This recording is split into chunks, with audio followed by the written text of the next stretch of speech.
चलो गाय को चारा तो डाल दिया मैंने, अब जल्दी से आंगन की सफाई कर देती हूँ। घर साफ रहेगा तो माँ जी भी खुश रहेंगी। मैं उन्हें आज कोई शिकायत का मौका नहीं दूंगी।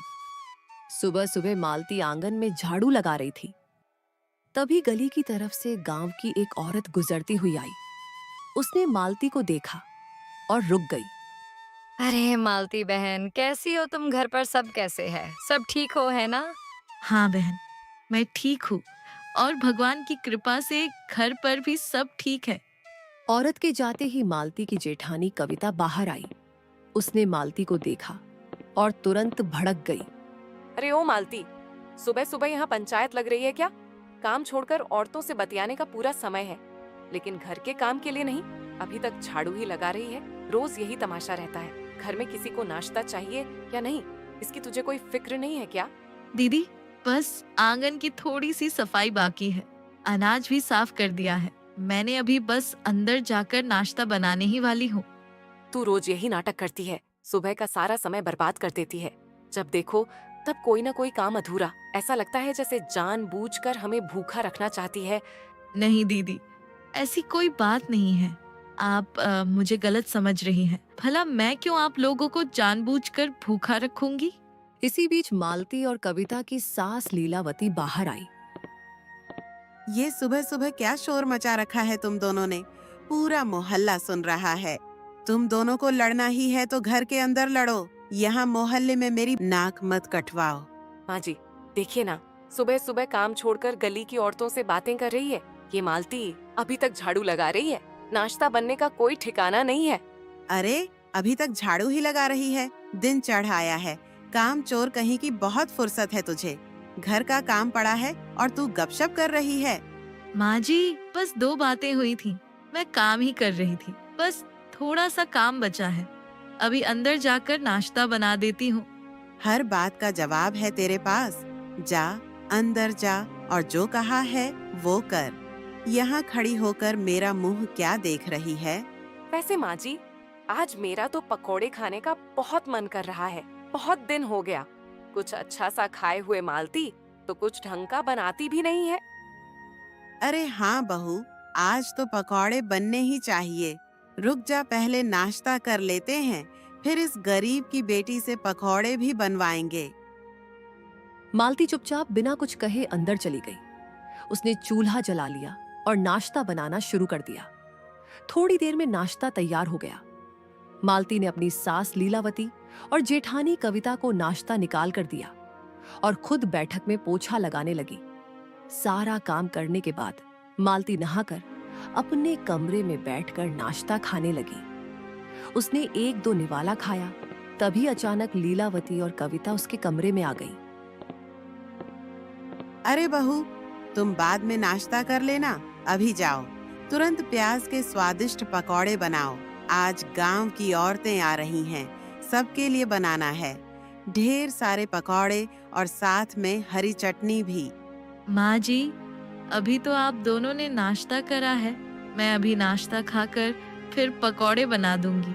मैंने कल से कुछ नहीं खाया है। मुझे बहुत भूख लगी है। अरे बाप रे, देखो अब तो ये हमारे खाने पर भी नजर लगा रही है। कितनी तेज जुबान है इसकी। आज तक मैंने माँ जी के सामने ऊंची आवाज में बात तक नहीं की, और ये तो सीधा मुंह पर इनकार कर रही है। अरे तेरी इतनी मजाल, तूने मुझे न कहा। तेरी माँ ने तुझे सिखाया नहीं कि अपनी सास के साथ कैसे बात किया जाता है। आज तो तूने बदतमीजी की सारी हदें पार कर दी। अपनी सास को और ज्यादा गुस्सा दिलाकर कविता चालाकी से हंसने लगी। माँ जी, मैं आपसे हाथ जोड़कर माफी मांगती हूँ। मुझे माफ कर दीजिए। मेरा वो मतलब नहीं था। मैंने पकौड़े बनाने के लिए मना नहीं किया। बस मैंने ये कहा कि मैं नाश्ता करने के बाद बनाऊंगी। पर मैं अभी तुरंत जाकर पकौड़े बनाती हूँ। नाश्ता बाद में कर लूंगी। ठीक है, अब जाओ पकौड़े जल्दी बनाओ। गांव की औरतें आने ही वाली हैं। मालती नाश्ता छोड़कर तुरंत पकौड़े बनाने रसोई में चली गई। मालती ने बड़े मेहनत से प्याज के ढेर सारे पकौड़े तैयार किए। साथ में उसने हरी चटनी भी पीस कर तैयार की। उसने गर्म गर्म पकौड़े थाली में सजाए और फिर बैठक में लेकर गई। गांव की औरतों के साथ लीलावती और कविता भी बैठकर गर्मा गर्म पकौड़े और चटनी खाने लगे। सारी औरतें बातें करने लगीं, हंसी मजाक करने लगीं। अरे वाह मालती बहन, तुम्हारे हाथों में तो जादू है। मैंने इतने स्वादिष्ट पकोड़े कभी नहीं खाए। तुम तो अन्नपूर्णा हो। तुम्हारा बहुत बहुत धन्यवाद बहन। आप लोग को पकोड़े अच्छे लगे तो बस मेरी मेहनत सफल हुई। मालती की तारीफ सुन कविता को बहुत जलन होने लगी। कुछ देर बाद रात हो गई। रात का खाना सबने खा लिया। फिर मालती कुएं के पास बैठकर बर्तन मांज रही थी। वहीं आंगन के एक कोने में लीलावती अपनी चारपाई पर बैठी थी और पास में ही कविता भी बैठी हुई थी। दोनों धीमी आवाज में बातें कर रही थी। माँ जी, मैं एक बात सोच रही थी। ये मालती रोज सुबह सुबह उठकर घर का सारा काम निपटा देती है, फिर दिन भर ऐसे ही खाली बैठी रहती है जैसे इस घर की महारानी हो। हाँ बहू, तुम बिल्कुल सही कह रही है। सारा काम जल्दी निपटा कर बाद में सारा दिन आराम करती है। तो क्यों ना माँ जी उसका ये खाली समय काम में लगाया जाए। हमारी गाय है ना, क्यों ना उसका दूध निकाल कर गाँव में मालती से बेचवा दें। अरे हाँ बहू, ये तो मैंने सोचा ही नहीं। हमारी गाय इतना अच्छा दूध देती है और हम यूं ही रहने देते हैं। माँ जी, मालती सुबह सुबह ही सारा घर का काम कर लेती है। उसके बाद उसी से गाय दुहवाएंगे और फिर उसी को दूध बेचने भी भेजेंगे। कम से कम कुछ पैसे तो घर में आएंगे। बिल्कुल सही कहा। कल सुबह से ही ये काम उसी को सौंप देंगे। गाय का दूध भी वही निकालेगी और गली गली जाकर बेचेगी भी। मैं उसे अभी बुलाकर कह देती हूँ। मालती, तुमसे कुछ जरूरी बात करनी है। कल से तू गाय का दूध निकालेगी और गांव में बेचने जाएगी, ताकि घर में कुछ पैसे आए। तुम दोनों के पति शहर से कब लौटेंगे? अभी कुछ पता नहीं, घर में पैसों की जरूरत है, इसलिए तुम्हें ये काम करना होगा। माँ जी, पर मैं तो गांव में ज्यादा लोगों को जानती भी नहीं हूँ।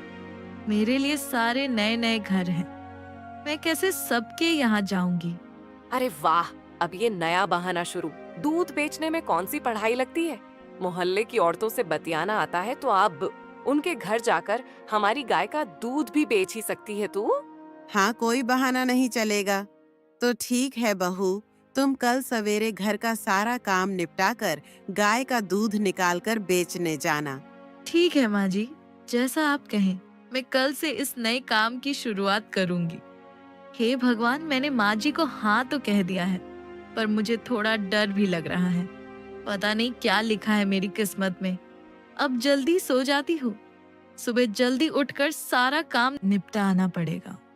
अगली सुबह 4 बजे भोर में अंधेरा अब भी पूरी तरह हटा भी नहीं था। मालती उठ गई। बिना किसी को जगाए उसने झाड़ू उठाई, आंगन साफ किया, फिर बैठक में झाड़ू लगाई। उसने पूरा घर साफ किया। तब तक सूरज निकल गया। तब उसने रसोई में जाकर सबके लिए खाना बनाया। फिर उसने एक साफ बर्तन उठाया और गाय के पास बैठ गई। उसने ध्यान से गाय का दूध निकाला। माँ जी, मैंने गाय का दूध निकाल दिया है और घर का सारा काम भी हो गया है। ठीक है बहू, अब ये दूध से भरी बाल्टी का सारा दूध डिब्बे में डालो और दूध बेचने निकल जाओ। आज पहला दिन है अच्छे से काम करना, फिर घर आकर रात का खाना भी बनाना है तुम्हें। मालती ने दूध से भरा डब्बा उठाया और धीरे धीरे गांव की तरफ निकल पड़ी। उसके कदमों में डर भी था और उम्मीद भी। भगवान, आप मेरी मदद करना। आज मैं किसी को शिकायत का मौका नहीं दूंगी। बस शांति से दूध बेचकर घर लौट आऊंगी। वह रास्ते पर आगे बढ़ ही रही थी कि अचानक उसकी नजर सड़क किनारे बैठी एक गरीब औरत पर पड़ी। उस औरत के साथ 2 छोटे छोटे बच्चे थे। बच्चों के चेहरे मुरझाए हुए थे। आंखों में भूख साफ दिख रही थी। बहन, भगवान के लिए कुछ खाने को दे दो। मेरे बच्चे भूखे हैं। मैं बहुत गरीब हूँ। मैं लोगों के घर झाड़ू पूछा करती हूँ, फिर भी पेट भरने के लिए 2 वक्त की रोटी नहीं मिल पाती। औरत और उसके बच्चों की हालत देखकर मालती को दया आ गई। वह अपने मन में कहती है, दूध बेचकर पैसे तो मिल जाएंगे, लेकिन इन बच्चों को मैं भूखा नहीं देख सकती हूँ। थोड़ा दूध इन्हें दे देती हूँ। उसने डब्बे से दूध निकालकर एक घड़े में डालकर उस औरत को दे दिया। बहन, मेरे पास अभी कुछ खाने को तो नहीं है, पर तुम ये दूध रख लो।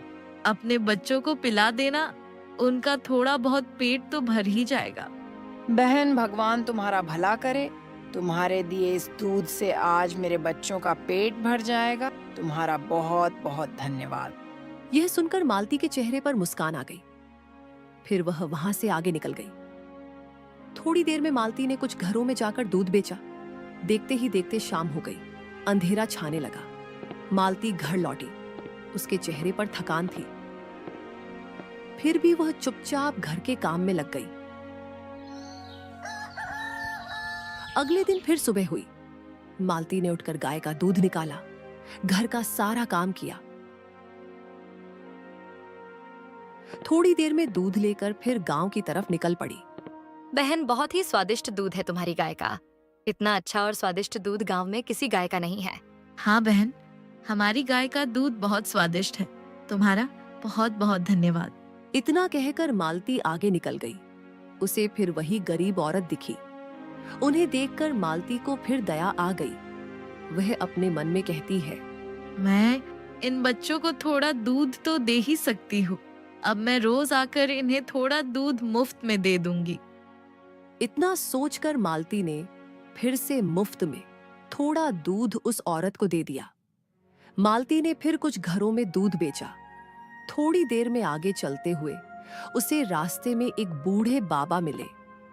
बाबा सड़क पर नीचे बैठे थे। बहुत कमजोर लग रहे थे। मालती उसके पास गई। बेटी, कुछ खाने को दे दो। 2 दिन से मैंने कुछ नहीं खाया। मुझे बहुत भूख लगी है। मालती ने एक बर्तन निकाला, उसमें दूध डाला और बाबा को दे दिया। ऐसे ही दिन बीतते गए। रोज सुबह मालती दूध लेकर निकलती। 1-2 घरों में दूध बेचती। फिर उस गरीब औरत के बच्चों को मुफ्त में दूध देती। और उसके बाद रास्ते में कभी कोई भूखा उसे मिल जाता और हर बार उसका दिल पसीज जाता। उसकी दयालुता के कारण आधा से ज्यादा दूध रोज मुफ्त में किसी न किसी को मिल जाता था। उधर घर में लीलावती और कविता खुश थीं कि मालती रोज दूध बेचने जाती है। उन्हें यह अंदाजा भी नहीं था कि मालती की अच्छाई धीरे धीरे कर्म की कहानी लिख रही है। देखते ही देखते पूरा 1 महीना बीत गया। एक दिन दोपहर को गांव की एक औरत लीलावती के आंगन में आकर बोली, अरे वाह काकी, आपकी बहू तो कमाल कर रही है। रोज डब्बा उठाकर पूरे गांव में दूध बेचती है। सुना है अच्छे पैसे कमा रही है। आपकी गाय का दूध भी बड़ा मीठा है। अरे हाँ हाँ, हमारी गाय का दूध तो है ही बढ़िया। कुछ देर में शाम ढल गई। थोड़ी देर बाद लीलावती और कविता बाहर आंगन में चौकी पर बैठकर बातें करने लगी। माँ जी, आपसे एक जरूरी बात करनी थी। उस मालती को 1 महीना होने वाला है दूध बेचने जाते हुए। अब तक तो काफी पैसे इकट्ठा हो गए होंगे। आपको नहीं लगता कि अब आपको उससे पैसों के बारे में पूछना चाहिए? हाँ बहू, तुम बिल्कुल सही कह रही हो। मैंने अब तक उससे पैसों के बारे में पूछा ही नहीं। आज आते ही उससे पूरा हिसाब लेंगे। आखिर ये पैसा हमारा है। शाम ढलते ढलते मालती घर लौटी। चेहरा थका हुआ था। आंखों में डर साफ दिख रहा था। वह बैठक से होते हुए अपने कमरे में जा ही रही थी कि उसकी सास और जेठानी ने उसका रास्ता रोक लिया। अरे ओ महारानी, रुक रुक, यूं भागी भागी कहाँ जा रही है? क्यों रे मालती, 1 महीना हो गया दूध बेचते बेचते। अब तक तूने मुझे एक भी पैसे का हिसाब नहीं दिया। अब तो बहुत पैसे इकट्ठा हो गए होंगे। बता, अब पैसे कहाँ हैं? हाँ माँ जी, अब तो इसके पास अच्छी खासी रकम जमा हो गई होगी। वो माँ जी, अभी तो पैसे नहीं मिले हैं। कल 1 महीना पूरा हो जाएगा, तब सबके पैसे मिल जाएंगे। ध्यान रखना, कोई चालाकी मत करना, वरना तेरी खैर नहीं। मुझे पूरे दूध के पैसों का हिसाब चाहिए। 1 भी रुपया इधर उधर हुआ तो सोच लेना बहू। मालती डर गई और चुपचाप अंदर अपने कमरे में चली गई। देर रात को वह अपने कमरे में बैठी चिंता में डूबी हुई थी। हे भगवान, मैंने तो आधे से ज्यादा दूध मुफ्त में दे दिया। बहुत कम पैसे इकट्ठे हुए होंगे। अगर माँ जी को पता चला तो वो बहुत गुस्सा करेंगी। पर मैं करती भी तो क्या, रोज कोई जरूरतमंद मिल जाता था या वो बेचारी गरीब औरत रास्ते में मिल जाती थी। उसके छोटे छोटे बच्चे हैं, मुझसे उनकी भूख देखी ही नहीं जाती थी।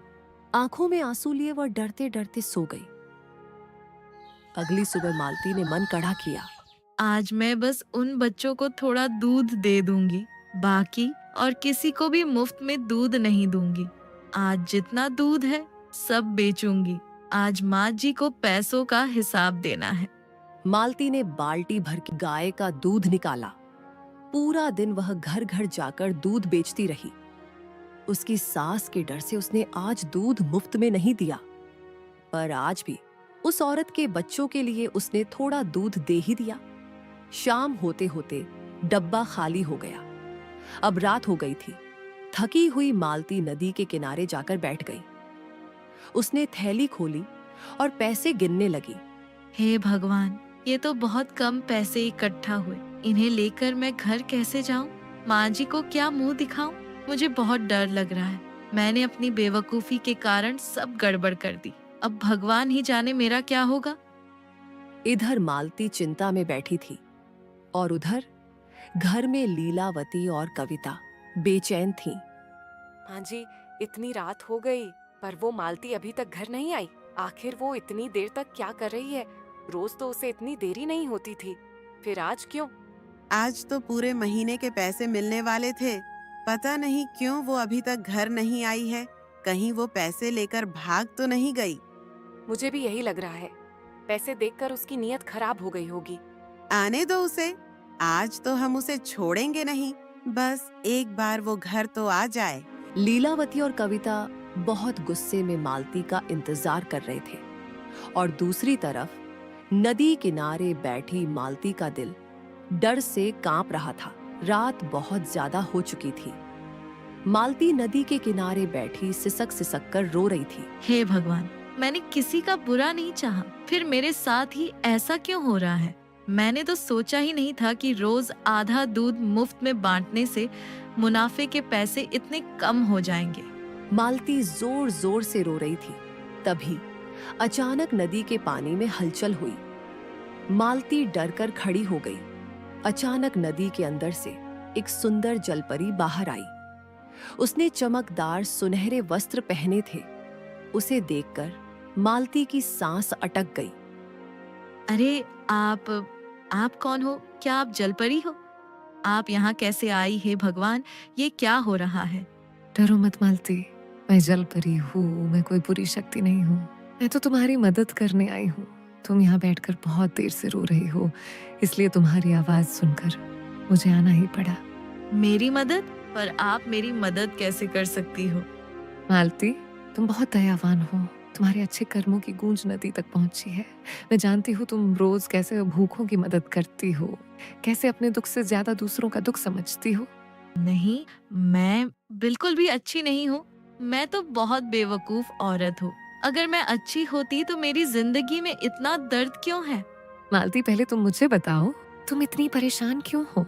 अपने मन का बोझ हल्का करो।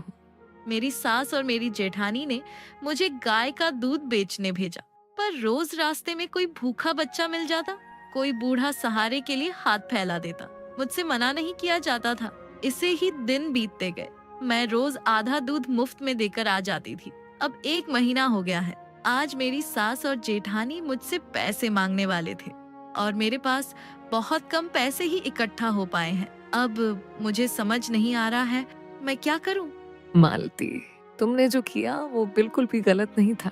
ये सब तुमसे ईश्वर ने करवाया है। उन्होंने तुम्हारे हाथों से रोज जरूरतमंद लोगों की मदद करवाई, क्योंकि तुम दयावान हो, साफ दिल की हो। तुम्हारे दिल में दूसरों के लिए दया है। जलपरी ने अपने हाथों से एक मटका भरकर पानी निकाला और मटका मालती की तरफ बढ़ाते हुए बोली, मालती, अब तुम्हें डरने की कोई जरूरत नहीं है। ये पानी मेरे हाथों से भरा हुआ है। तुम इसे अपने घर ले जाना और जहाँ तुम पैसे रखती हो वहीं इस मटके को रख देना। फिर इसे अगली सुबह देखना। कल जब तुम्हारी सास तुमसे पैसों का हिसाब मांगेगी तो वो तुम्हें नहीं डांटेगी।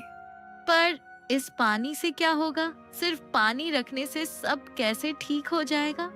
मालती, जो होगा वो तुम्हारे ही हित में होगा। और याद रखना, कल जो भी तुम्हें मिलेगा वो तुम्हारी मर्जी के बिना उसे कोई छू भी नहीं पाएगा। आपका बहुत बहुत धन्यवाद। मुझे आप पर पूरा विश्वास है। आज आपने मुझे नई उम्मीद दी है। अब जाओ मालती, अपने घर जाओ। कल का सूरज तुम्हारे लिए नया सवेरा लाएगा। मालती चुपचाप घर आई। वह अंदर गई तो देखा उसकी सास और जेठानी इंतजार करते करते सो गई। वह सीधे अपने कमरे में गई और जलपरी के दिए हुए पानी से भरा मटका पेटी के ऊपर रख दिया, जहां वह पैसे रखती थी। उसके मन में डर भी था और एक अनजाना भरोसा भी। जलपरी में कहा था कि ये पानी पैसों की जगह पर रखना, इसलिए मैंने इसे यहाँ रख दिया है। अब कल का इंतजार है, बस माँ जी मुझसे नाराज ना हो। थकी हुई मालती वहीं सो गई।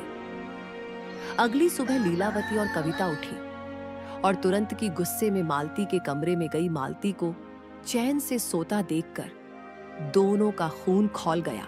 माँ जी, जरा देखिए तो, अभी तक ऐसे सो रही है जैसे इसे घर की कोई चिंता ही नहीं।